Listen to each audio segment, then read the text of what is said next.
Welcome to Sravya TV. నేను శ్రీదేవి. ముందుగా headlines చూద్దాం. ఘనంగా తెలంగాణ దండోరా ఆవిర్భావ వేడుకలు. తెలంగాణ రాష్ట్ర హిందీ ప్రచార సభ అధ్యక్షుడిగా రామచందర్. జహీరాబాద్ పురపాలక సంఘం పరిధిలో ఎలుగుబంట్ల సంచారం. నేడు రాజ్యసభ ఎన్నికలకు నోటిఫికేషన్ విడుదల. నేటి నుంచి బడ్జెట్ సెషన్ సమావేశాలపై తీవ్ర ఉత్కంఠ. హైదరాబాద్ ఎన్ఐఏ సోదరుల కలకలం. టీడీపీ నేత దేవినేని ఉమా ఇంట్లో తీవ్ర విషాదం. ఉమా సోదరుడు చంద్రశేఖర్ మృతి. ప్రధానితో సీఎం నితీష్ భేటీ. మళ్లీ ఎన్డీఏను వదలనని వెల్లడి. కర్ణాటక ప్రభుత్వం కీలక నిర్ణయం. హుక్కాపై నిషేధం. ఎవరిని మభ్యపెట్టడానికి డీఎస్సీ. జగన్ ప్రభుత్వంపై టీడీపీ రాష్ట్ర కార్యనిర్వాహక కార్యదర్శి నాదెండ్ల బ్రహ్మం ఫైర్. తెలంగాణ దండోరా ఆధ్వర్యంలో గత 2 సంవత్సరాలుగా ఎన్నో పోరాటాలు చేశామని తెలంగాణ దండోరా రాష్ట్ర గౌరవ అధ్యక్షులు దొమ్మాటి శివకుమార్ మాదిగ అన్నారు. సికింద్రాబాద్లోని తెలంగాణ దండోరా 2వ ఆవిర్భావ వేడుకలను ఘనంగా నిర్వహించారు. ఈ కార్యక్రమానికి ముఖ్య అతిథిగా తెలంగాణ దండోరా రాష్ట్ర గౌరవ అధ్యక్షులు దొమ్మాటి శివకుమార్ హాజరై జెండా ఆవిష్కరణ చేసి కేక్ కట్ చేశారు. ఈ సందర్భంగా ఆయన మాట్లాడుతూ తెలంగాణ దండోరా సంఘం ఏర్పడి 2 సంవత్సరాలు పూర్తి చేసుకుని 3వ సంవత్సరంలోకి అడుగు పెడుతుందన్నారు. తెలంగాణ రాష్ట్ర హిందీ ప్రచార సభ అధ్యక్షుడిగా నారాయణఖేడ్ పట్టణానికి చెందిన కె రామచందర్ ఎన్నికయ్యారు. రామచందర్ గత 50 సంవత్సరాల నుండి హిందీ ప్రచార సభ తరపున హిందీ భాషాభివృద్ధికి, హిందీ ప్రచారానికి విశేషమైన సేవలు అందించారు. ప్రస్తుతం నారాయణఖేడ్ కేంద్ర వ్యవస్థాపకులుగా ఉన్న రామచందర్ రాష్ట్ర అధ్యక్షుడిగా ఎన్నికయ్యారు. జహీరాబాద్ పురపాలక సంఘం పరిధిలో గల రంజల్ సమీపంలో బసంత్పూర్ నరసింహారెడ్డి డ్రాగన్ ఫ్రూట్ తోటలో 2 ఎలుగుబంట్లు సంచరిస్తున్నాయని రంజల్ నివాసులు తెలిపారు. ప్రజలు, రైతులు అప్రమత్తంగా ఉండాలని రంజల్ ప్రజలు తెలిపారు. నేడు రాజ్యసభ ఎన్నికలకు ఎలక్షన్ కమిషన్ నోటిఫికేషన్ విడుదల చేయనుంది. 56వ రాజ్యసభ స్థానాలకు ఈసీ నోటిఫికేషన్ విడుదల చేయనుంది. ఏప్రిల్ చివరికి రాజ్యసభలో 56 మంది పదవీ కాలం పూర్తి కానుంది. తెలంగాణలో 3, ఏపీలో 3 రాజ్యసభ స్థానాలకు ఎన్నికలు జరగనున్నాయి. అత్యధికంగా యూపీలో 10 రాజ్యసభ స్థానాలకు ఎన్నికలు జరగనున్నాయి. ఈ నెల 15 వరకు రాజ్యసభ ఎన్నికలకు నామినేషన్ దాఖలకు అవకాశం ఉండగా ఫిబ్రవరి 27 ఉదయం 9 గంటల నుంచి సాయంత్రం 5 గంటల వరకు పోలింగ్ జరగనుంది. ఫిబ్రవరి 27న సాయంత్రం 5 గంటల నుంచి కౌంటింగ్ ప్రారంభం కానుంది. తెలంగాణలో ఏప్రిల్ నాటికి వద్దిరాజు రవిచంద్ర, లింగయ్య, సంతోష్ పదవీకాలం పూర్తి కానుంది. ఏపీ నుంచి సీఎం రమేష్, కనకమెడల, వేమిరెడ్డి పదవీకాలం పూర్తి కానుంది. అసెంబ్లీ బడ్జెట్ సమావేశాలు గురువారం నుంచి ప్రారంభం కానున్నాయి. ఉదయం 11:30 నుంచి సెషన్ ప్రారంభం కానుంది. ఉభయ సభల జాయింట్ సెషన్ నిర్వహిస్తున్నారు. సభను ఉద్దేశించి గవర్నర్ తమిళిసై సౌందరరాజన్ ప్రసంగించనున్నారు. గవర్నర్ ప్రసంగంలో ఏముంటుందనేది సర్వత్రా ఆసక్తి నెలకొంది. 3వ అసెంబ్లీ తొలి సెషన్లో గత బీఆర్ఎస్ ప్రభుత్వ వైఫల్యాలపై గవర్నర్ ప్రసంగం ఉంది. ఈసారి ఏముంటుందనేది హాట్ టాపిక్ గా మారింది. మళ్లీ కేసీఆర్ ప్రభుత్వ వైఫల్యాలు, నీటి జలాలపై అనుసరించిన విధానం, ఉపాధి కల్పనలో నిర్లక్ష్యాన్ని ఎండగట్టే అవకాశం ఉన్నట్లుగా విశ్వసనీయ సమాచారం. బులెటిన్లో షార్ట్ బ్రేక్ తీసుకుందాం.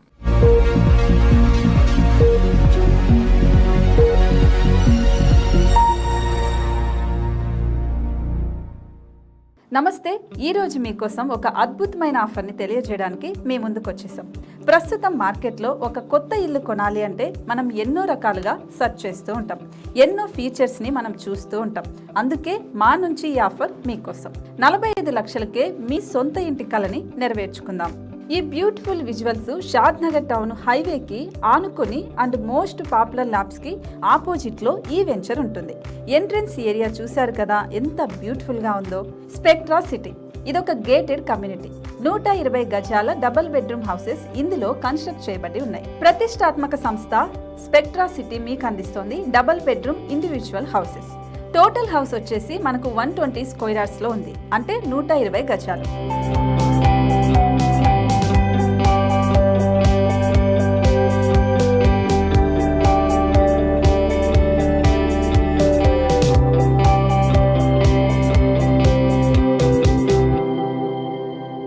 దేనికి ఆలస్యం, మన ఇంటిని చూసేద్దాం రండి.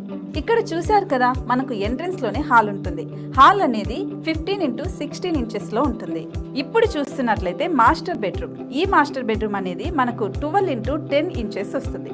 దీనికి అటాచ్డ్ బాత్రూమ్ కూడా ఉంటుంది. ఇప్పుడు చూస్తుంది సెకండ్ బెడ్రూమ్. ఇది కూడా 12x10 ఇంచెస్ వస్తుందండి. ఈ బెడ్రూమ్ కి నెక్స్ట్ మనం ఇప్పుడు కిచెన్ లోకి ఎంటర్ అయిపోతున్నాం. కిచెన్ అయితే ఈక్వల్ ఇంచెస్ లో ఉంది. 8.5x8.5 విస్తీర్ణంలో ఉంది. అండ్ ఈ వరండా టెర్రస్ పైకి దారి కూడా ఉంది.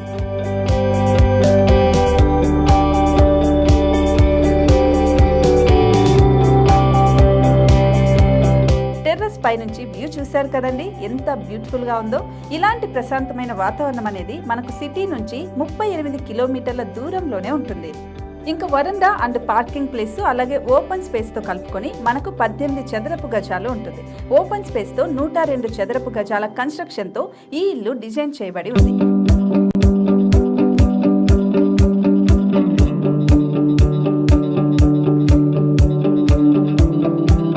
మొత్తం gated community and present 70 houses మనకు కన్స్ట్రక్ట్ చేసి ఇస్తున్నారు.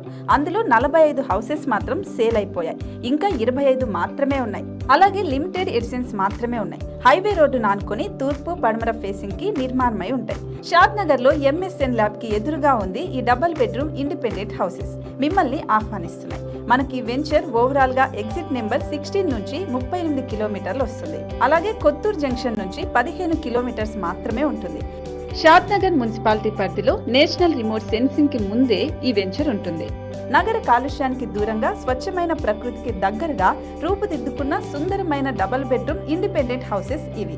ఇప్పుడు సొంతం చేసుకోవడానికి సంసిద్ధంగా ఉన్నాయి.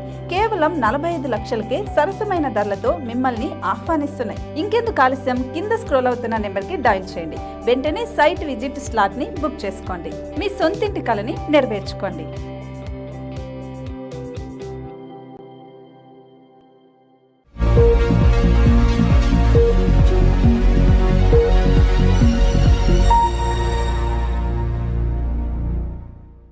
Back to news. హైదరాబాద్ లో ఎన్ఐఏ సోదాలు తీవ్ర కలకలం రేపాయి. Senior journalist Veekshanam editor N Gopal ఇంట్లో ఎన్ఐఏ సోదాలు నిర్వహిస్తుంది. హిమాయత్ నగర్ లో ఎన్ఐఏ అధికారులు సోదాలు చేపట్టారు. ఎన్ గోపాలరావు వరవరరావు అల్లుడు కాగా మావోయిస్టుతో సంబంధాలు ఉన్నాయన్న ఆరోపణలతో ఎన్ఐఏ అధికారులు సోదాలు చేపట్టారు. ఎల్బీ నగర్ లో పౌర హక్కుల నేత రవిశర్మ ఇంట్లో సైతం తనిఖీలు కొనసాగుతున్నాయి. ఎన్ఐఏ సోదాలకు సంబంధించి పూర్తి సమాచారం తెలియాల్సి ఉంది. ఆంధ్రప్రదేశ్ మాజీ మంత్రి టీడీపీ నేత దేవినేని ఉమా ఇంట్లో తీవ్ర విషాదం నెలకొంది. గత కొంతకాలంగా అనారోగ్య సమస్యలతో బాధపడుతున్న ఆయన సోదరుడు చంద్రశేఖర్ ఈ రోజు కన్నుమూశారు. ఊపిరితిత్తుల వ్యాధితో బాధపడుతున్న ఆయన పరిస్థితి విషమించడంతో హైదరాబాద్ లో ఓ ప్రైవేటు ఆసుపత్రిలో చేర్పించగా చికిత్స పొందుతూ మృతి చెందినట్లుగా డాక్టర్లు తెలిపారు. ఆయన మృతితో అటు దేవినేని ఉమా ఇంట్లో విషాద ఛాయలు అలుముకున్నాయి. బీహార్ ముఖ్యమంత్రి నితీష్ కుమార్ బుధవారం ప్రధానమంత్రి నరేంద్ర మోడీని కలిశారు. ఇండియా కూటమికి గుడ్ బై చెప్పిన తర్వాత ప్రధానితో నితీష్ భేటీ కావడం ఇదే తొలిసారి. ఫిబ్రవరి 27న రాజ్యసభ ఎన్నికలు జరగనున్నాయి. బీహార్లోనూ 6 రాజ్యసభ స్థానాలను భర్తీ చేయనున్నారు. వాటిపై ప్రధాని మోడీతో నితీష్ భేటీ సందర్భంగా డిస్కషన్ జరుగుతుందని అంచనా వేస్తున్నారు. ప్రధానితో సమావేశం ముగిసిన అనంతరం కేంద్ర హోంమంత్రి అమిత్ షా, బీజేపీ జాతీయ అధ్యక్షుడు జేపీ నడ్డాతో ఆయన భేటీ అయ్యారు. ఈ సందర్భంగా బీహార్కు సంబంధించిన అనేక పాలన, రాజకీయపరమైన అంశాలపై చర్చించినట్లుగా తెలుస్తుంది. అనంతరం నితీష్ విలేకరులతో మాట్లాడుతూ 2013లో నేను ఎన్డీఏ కూటమితో బంధాన్ని తెంచుకున్నాను. అయితే అంతకంటే ముందు 1995 నుంచి 2013 వరకు మా జేడీయూ పార్టీ బీజేపీకి మిత్రపక్షంగాను వ్యవహరించింది. ఇప్పటిదాకా 2 సార్లు ఎన్డీఏను విడిచిపెట్టాను. ఇకపై అలా జరగదు. మళ్లీ ఎన్డీఏ కూటమిని వదలని స్పష్టం చేశారు. తప్పకుండా ఎన్డీఏ కూటమిలోనే కొనసాగుతానన్నారు. కర్ణాటక ప్రభుత్వం కీలక నిర్ణయం తీసుకుంది. ప్రజా ఆరోగ్యాన్ని రక్షించే లక్ష్యంతో హుక్కా, ధూమపానంపై నిషేధం విధించింది. రాష్ట్ర ఆరోగ్య మంత్రి దినేష్ గుండూరావు గురువారం ఈ మేరకు ప్రకటన జారీ చేశారు. ప్రజా ఆరోగ్యం, యువతను రక్షించే ఉద్దేశంతో హుక్కాపై రాష్ట్ర వ్యాప్త నిషేధం విధించాం. హుక్కా, ధూమపానంతో తీవ్రమైన ఆరోగ్య ప్రమాదాలు ఉన్నాయి. హుక్కా, ధూమపానాన్ని నిషేధించాలని నిర్ణయించామని ఆరోగ్య మంత్రి దినేష్ గుండూరావు తెలిపారు. 5 ఏళ్లలో ఏపీపీఎస్సీ, డిఎస్సీ ద్వారా ఒక్క ఉద్యోగం కూడా భర్తీ చేయకుండా ఎన్నికల ముందు హడావుడిగా డిఎస్సీ ప్రకటన చేయడం ఎవరిని మభ్యపెట్టడానికి టీడీపీ రాష్ట్ర కార్యనిర్వహణ కార్యదర్శి నాదెండ్ల బ్రహ్మం ప్రశ్నించారు. 2019 ఎన్నికల ముందు జగన్ రెడ్డి అధికారంలోకి రాగానే 25,000 పోస్టులతో మెగా డిఎస్సీ నిర్వహిస్తామని డాంబికాలు పలికారని, 5 ఏళ్లవుతున్నా టీచర్ పోస్టు ఒక్కటి భర్తీ చేయలేదని మండిపడ్డారు. మాట తప్పం, మడం తిప్పమని జగన్ ప్రగల్భాలు పలికితే నిరుద్యోగులను మభ్యపెట్టడానికే విద్యామంత్రి బొత్స సిగ్గు లేకుండా ఎన్నికలు దగ్గరకు వచ్చాక 6,100 టీచర్ పోస్టులతో డిఎస్సీ ప్రకటించారని ఆరోపించారు. బులెటిన్ హెడ్లైన్స్ మరొకసారి. ఘనంగా తెలంగాణ దండోర ఆవిర్భావ వేడుకలు. తెలంగాణ రాష్ట్ర హిందీ ప్రచార సభ అధ్యక్షుడిగా రామచందర్. జహీరాబాద్ పురపాలక సంఘం పరిధిలో ఎలుగుబంట్ల సంచారం. నేడు రాజ్యసభ ఎన్నికలకు నోటిఫికేషన్ విడుదల. నేటి నుంచి బడ్జెట్ సెషన్ సమావేశాలపై తీవ్ర ఉత్కంఠ. హైదరాబాద్ ఎన్ఐఏ సోదాల కలకలం. టీడీపీ నేత దేవినేని ఉమా ఇంట్లో తీవ్ర విషాదం. ఉమా సోదరుడు చంద్రశేఖర్ మృతి. ప్రధానితో సీఎం నితీష్ భేటీ, మళ్లీ ఎన్డీఏను వదలనని వెల్లడి. కర్ణాటక ప్రభుత్వం కీలక నిర్ణయం, హుక్కాపై నిషేధం. ఎవరిని మభ్యపెట్టడానికి డిఎస్సి జగన్ ప్రభుత్వంపై టీడీపీ రాష్ట్ర కార్యనిర్వాహక కార్యదర్శి నాదెండ్ల బ్రహ్మం ఫైర్. ఇవి ఇవాళ బులెటిన్ అప్డేట్స్. కీప్ వాచింగ్ శ్రావ్య టీవీ.